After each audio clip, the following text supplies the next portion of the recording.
And today we are in linguistic perspective in ELT class. Ya, ini adalah pertemuan kedua kita. Setelah pertemuan kemarin, masih ingat kita membahas tentang apa? Masih, oke, good. Kita kemarin membahas tentang history, ya, a highlight of linguistic. Jadi tolong diingat lagi, minggu kemarin itu kita masih membahas tentang linguistik secara general. And then for today, kita move to the other material, yaitu tentang macro and micro linguistic. Ya udah. Oh,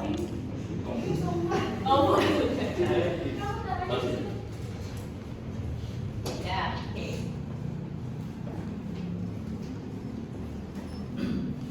Potong-potong aja ya. Iya. Oke, nah kita lihat bahwa linguistik, ya, linguistik itu adalah ilmu tentang bahasa. Oke, sebagai seorang mahasiswa pendidikan bahasa Inggris, pastinya kalian akan mempelajari tentang ilmu-ilmu bahasa. Dan ilmu bahasa itu ada cakupannya di linguistik. Jadi linguistik itu mempelajari semua ilmu-ilmu bahasa. Nah, sebuah bahasa. What can you learn from language? Coba, siapa yang tahu kita itu di bahasa itu belajarnya apa saja sih? Sound.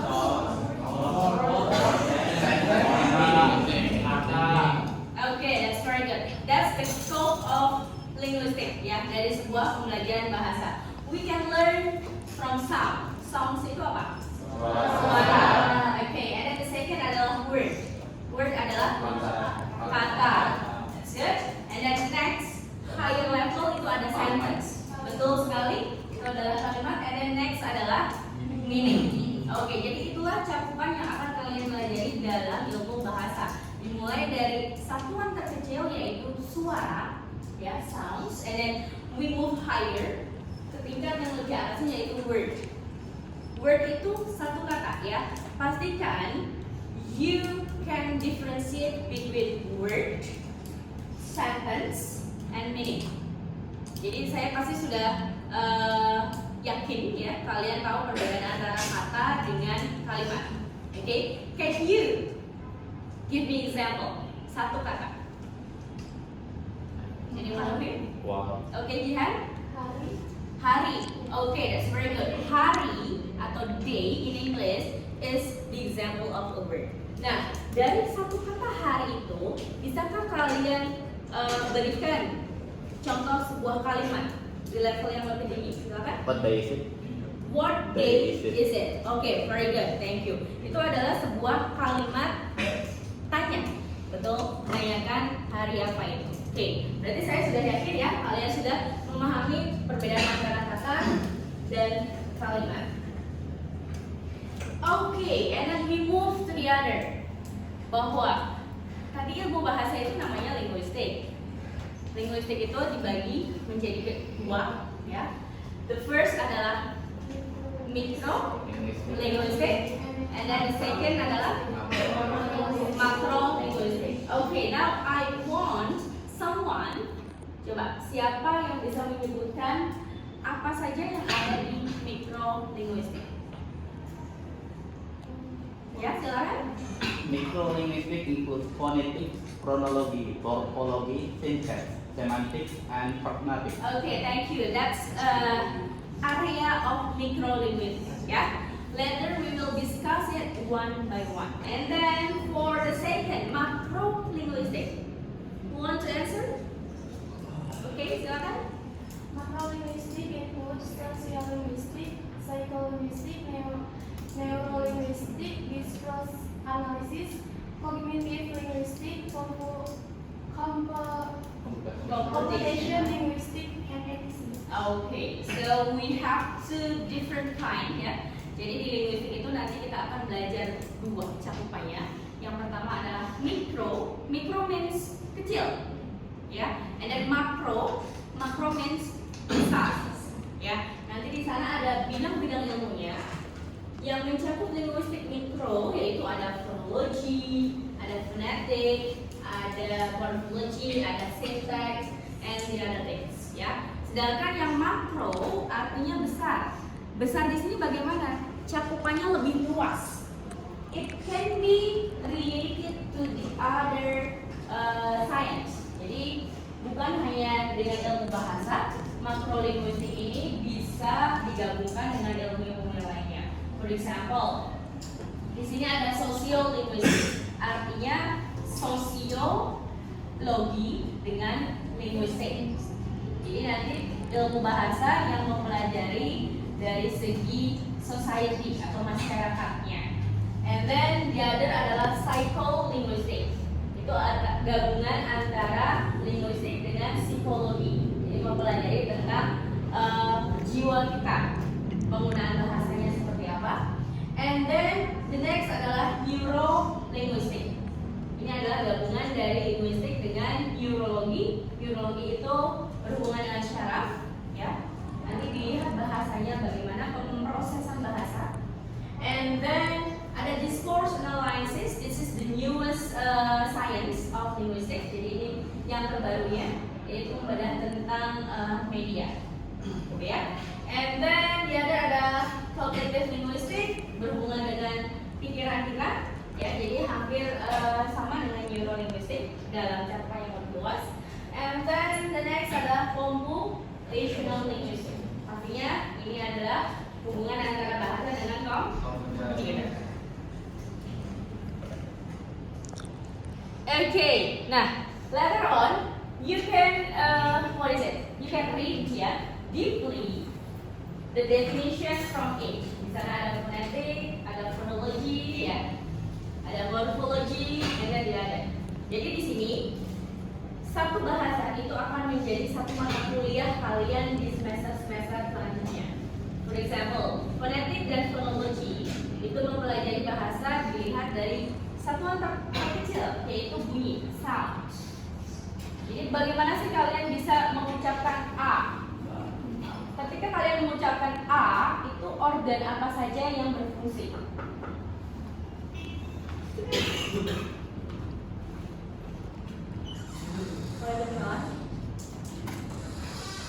Udah lagi istirahat ya? Gak apa-apa. Oke. Itu ada di fonetik dan fonologi. Kita belajar tentang bunyi. Bagaimana kita membuat bunyi B, bunyi C. Itu bagaimana penempatan rahangnya, apa saja organ yang bekerja. It's very complicated, ya. Satuan terkecil pelajaran bahasa, tapi yang paling complicated. That's phonetic and phonology. And then next itu ada morphology. Morphology tadi di atasnya sound itu apa? Word. Very good. Jadi nanti morphology itu belajar tentang susunan kata. Bagaimana pembentukan kata. For example, kata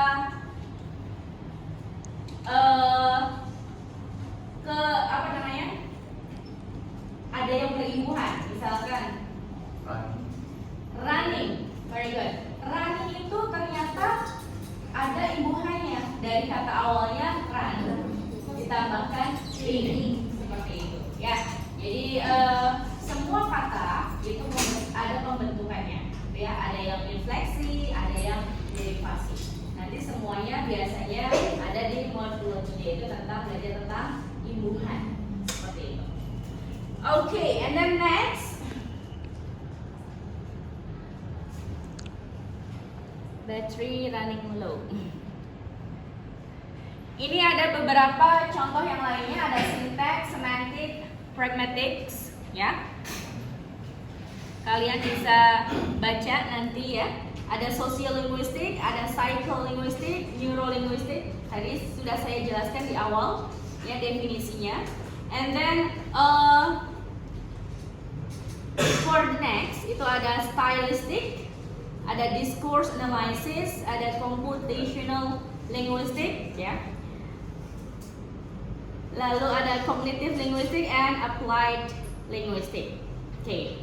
In summary, kalau kita mau menyimpulkan, sebetulnya saya sudah jabarkan tadi di awal, ya. Inilah gabungan bidang ya sains yang ada di makrolinguistik. Jadi kalau mikrolinguistik itu hanya cakupan kecil di linguistik, tetapi kalau makrolinguistik itu menggabungkan ilmu bahasa dengan ilmu lainnya. So there will be two science. Nanti akan ada dua ilmu ya, satu ilmu bahasa dan satu adalah ilmu penopang lainnya. Let's see here. Pertama sosiolinguistik adalah society dengan linguistik, and then psycholinguistic.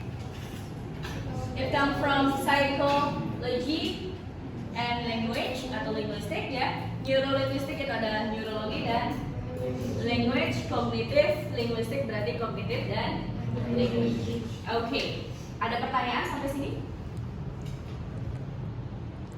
Silakan. Sudah berapa menit? 11. Masih 11 menit ya? Iya. Harusnya ada marker ya. Oke, sekarang saya mau membagi kelompok menjadi grup kecil ya. Satu grup itu terdiri dari 4 atau 5 orang ya. Saya kelompokkan berdasarkan tempat duduknya ya. 5, silakan nanti membentuk grup sendiri lingkaran ya. Terus 1, 2, 3, 4 ini ya. Satu grup 1, 2, 3, 4, 5. Grup ketiga 1, 2, 3, 4, 5. Grup keempat 1, 2, 3, 4, 5, 6. Yang satu baris terakhir adalah grup 8. Yuk, silakan move, begin.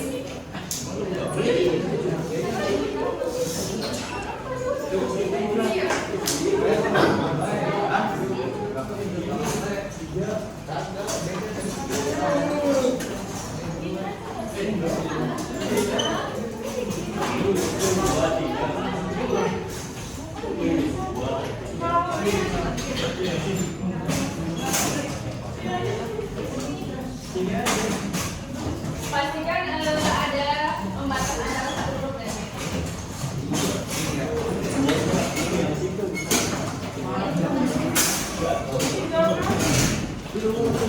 Satu grup bisa di sini.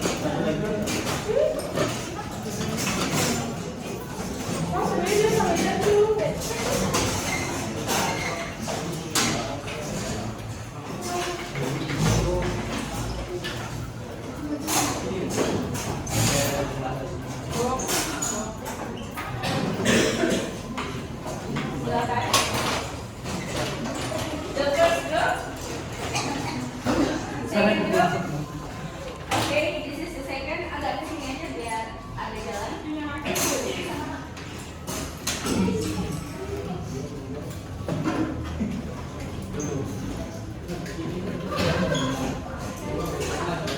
Ini aja kosong.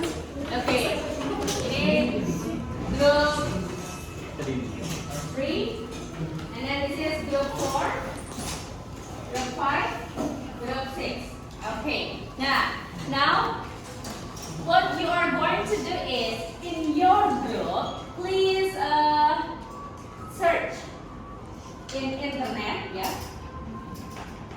the definition of each branch. Tadi nanti kalian putuskan apakah mau melihat dari mikrolinguistik atau dari makrolinguistik ya. Silakan tentukan dalam grupnya. Tadi kan sudah dibahas ya, mikrolinguistik ada cabangnya beberapa, makrolinguistik ada cabangnya beberapa. You decide in your group which one do you like to use ya, whether is it mikrolinguistik or makrolinguistik ya. And then find in the internet the definition of each. For example, kalian grup 1 mau ambil mikrolinguistik, yaitu cabangnya misalkan fonetik dan fonologi. Jadi silakan cari definisinya di searching di Google ya. Menurut siapa? Don't forget ya. Don't forget to write down who say that. Siapa yang ngomong? Ya. Grup 2, for example, mau makrolinguistik dan menentukan sosiolinguistik serta misalkan neurolinguistic. Find the definition in the internet, ya, siapa pembicaranya. Oke, grup 3 misalkan mau balik lagi ke microlinguistic, is it okay ya? Mau pakai semantic dan misalkan syntax, boleh. Silakan find the definition beserta siapa ahli yang mengatakan itu. Oke, grup 4 dan seterusnya boleh tentukan whether it is microlinguistic or macrolinguistic. Go on, silakan. Udah berapa? 15. Aduh, lama banget ya.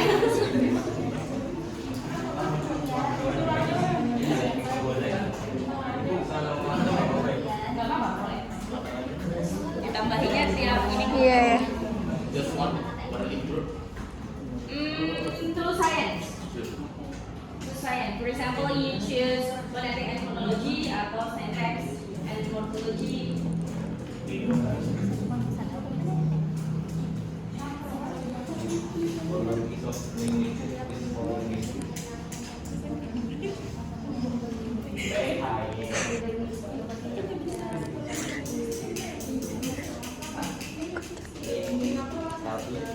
Muy mistik.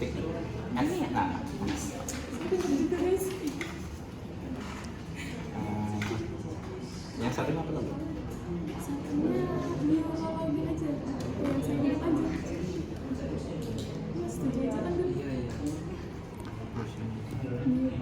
Lemot. Pakai terikat. Pakai terikat, coba yang lain yang pakai tadi kamu sel, bisa. Nih, terikat.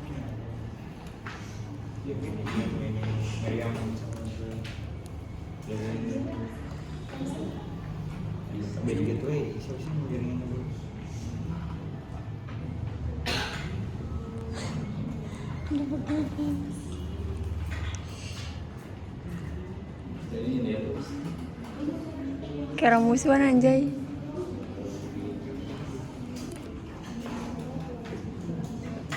Kalau ada mantunya, maaf, bisa tulis satu-satu. Nggak usah. Saya ada tapi di bawah.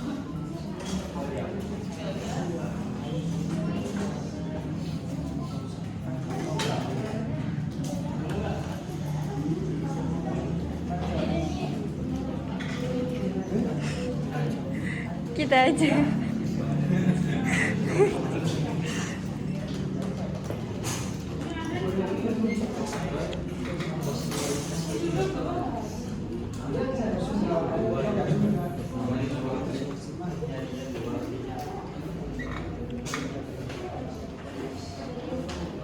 It's only if you want to change.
Okay.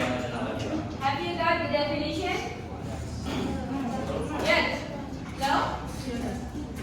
Okay. So let's see and discuss what you get from the net. Yeah. The first group. I want to hear from the first group.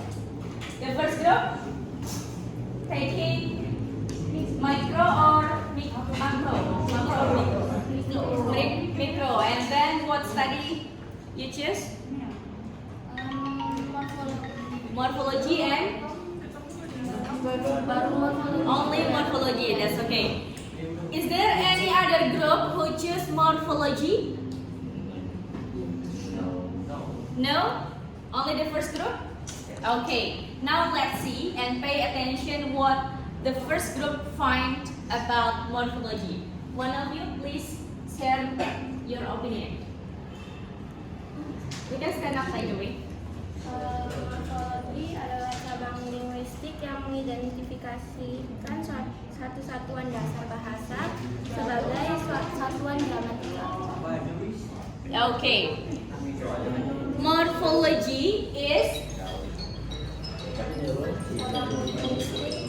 cabang linguistik Yang mengidentifikasi satuan dasar bahasa sebagai satuan gramatikal. grammatical. Okay, so the point from the first group is the smallest unit of linguistic, yaitu tentang grammaticalnya. Okay, we keep that. Thank you, the first group. And then the second group. Now we move to the second group. Micro or macro? Macro. Macro, and then what study is that? Psycholinguistic. Psycholinguistic and Neurolinguistic. neurolinguistic. Okay, so one of you please sketch your mind.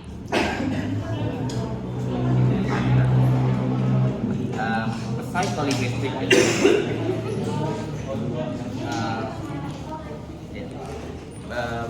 people say is Jacob Robert Cantor.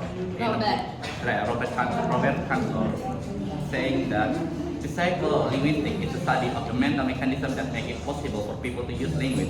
It is a scientific discipline whose goal is a coherent theory of the way in which language is produced and understood. Says Alan Garham in his book. Alan Garham. Okay.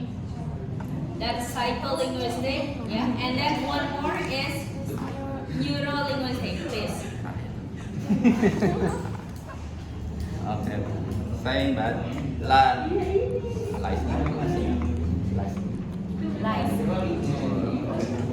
neurolinguistic is the study of how language is represented in the brain. That is how and where our brain store our knowledge of the language or language that we speak, understand, read, and write.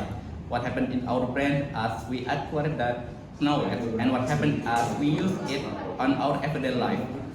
The saying that lies man. Okay, so neurolinguistic is about what our brain is doing. Yeah. When we say something, what happened in our brain? When we doing something, for example, eating, what happened in our brain? That's neurolinguistic.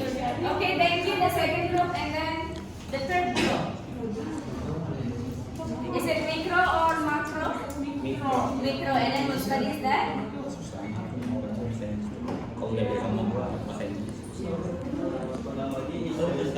Phonology. Okay. Is the study of sound and acting as language as a unit of speech. It's also allowing the specification in the distribution of sound in those and thought in as language. One more. That is phonology.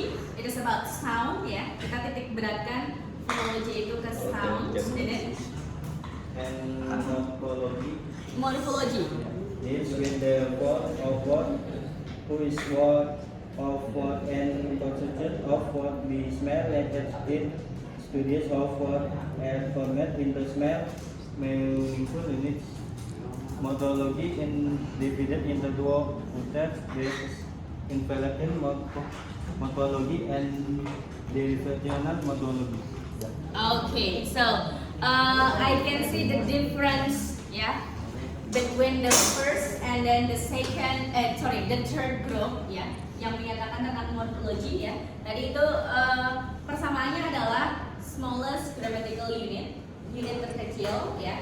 Kalau di grup pertama itu menekankan tentang grammaticalnya, kalau di grup ketiga itu dia menekankan tentang pembagiannya, yaitu derivasi dan infleksi, seperti itu ya. Nanti selanjutnya kalian akan tahu what is derivasi and what is infleksi, gitu ya. Itu yang melekat dengan yang tidak. Seperti itu. Okay, and then the fourth group. The fourth group mana? Okay. Is it micro or macro? Macro. Macro. And then what study is that? Ethno-linguistic. Ethno-linguistic. Okay, that's very good. What is that?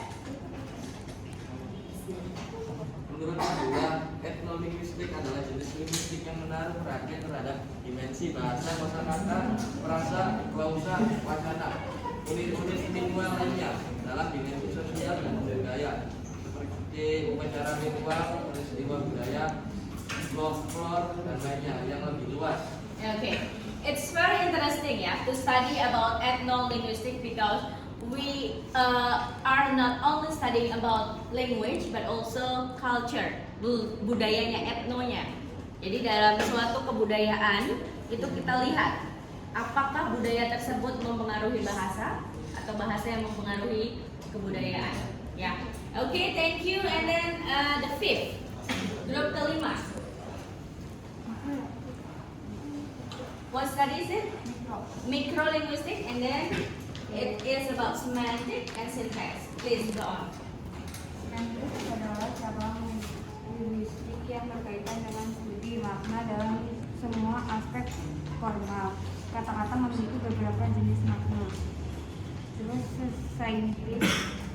syntax berkaitan dengan kombinasi kata-kata ke dalam frasa kalimat. Ini adalah kata konstruksi kalimat. Okay, thank you. So syntax. Syntax is structure. We talk about structure.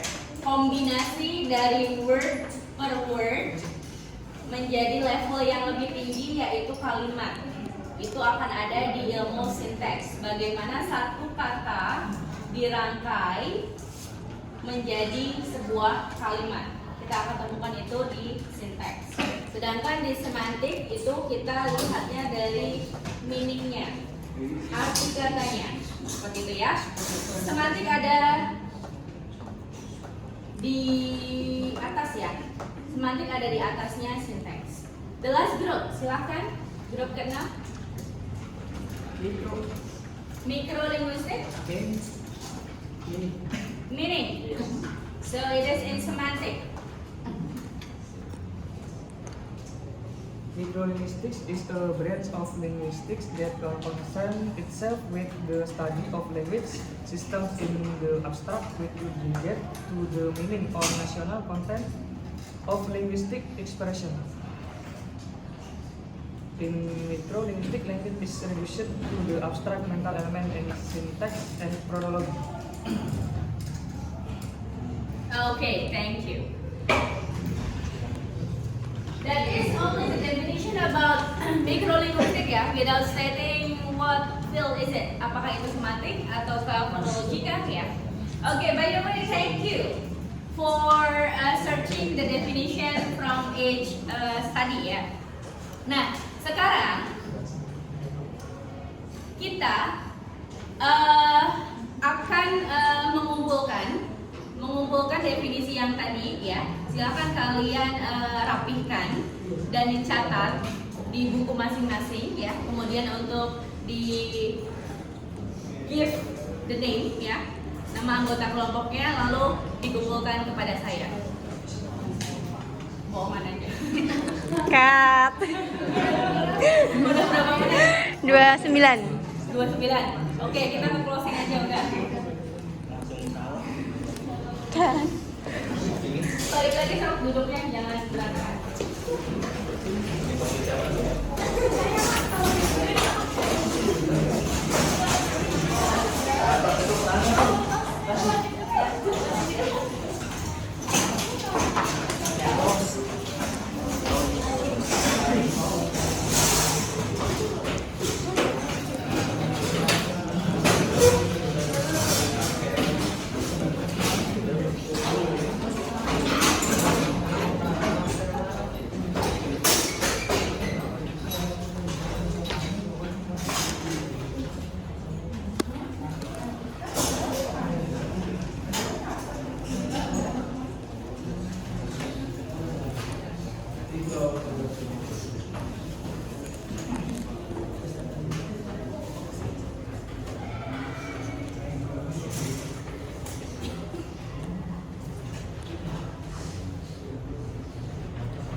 tadi kita sudah mencapai ke akhir pertemuan ya. Kalian nanti jangan lupa untuk mengumpulkan tugasnya ya, dicatat yang rapi. Don't forget to state the scholar ya, siapa yang mengemukakan definisi tersebut ya. Tugasnya nanti saya tarik minggu depan ya. Dan untuk pertemuan kali ini kita recap dulu ya. Kita summary-kan ada berapa bahasan kita hari ini? Ada 2, yaitu Oke, mikro and makro. Pastikan kalian memahami apa saja studi ya atau bidang yang ada di mikrolinguistik dan apa saja bidang yang ada di makrolinguistik. One of you, silakan. Saya mau bagi sebelah sini itu silakan kemukakan tentang mikrolinguistik, yang sebelah sini adalah makrolinguistik. Silakan. Sebelah sini dulu, mikrolinguistik ada apa saja? Jangan. Yang banyak dari itu ada yang seingat saya tuh ada sintaks, terus ada morfologi, terus ada apa lagi? Sintak, morfologi, ada bantuan?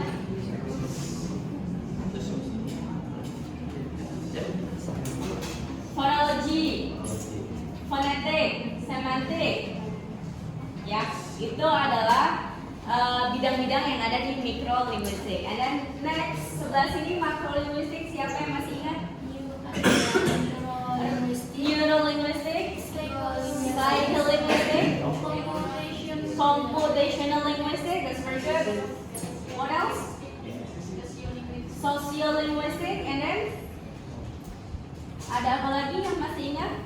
Yang ada di makrolinguistik? Neuro tadi sudah? Filsafat. Are you sure? Psycholinguistic. Oke, psycholinguistic ya. Oke, pastikan kalian tahu perbedaannya ya. Titik berat kita hari ini adalah kalian bisa membedakan what is mikrolinguistik dan what is makrolinguistik. Jika kalian sudah bisa membedakan apa saja yang ada di mikrolinguistik dan apa saja yang ada di makrolinguistik, let's cover our meeting today.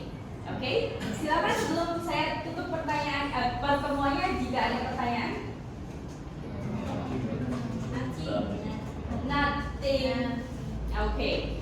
Kalau tidak ada pertanyaan, saya cukupkan pertemuan hari ini ya. Kita bertemu lagi minggu depan. Wassalamualaikum warahmatullahi wabarakatuh. Waalaikumsalam warahmatullahi wabarakatuh.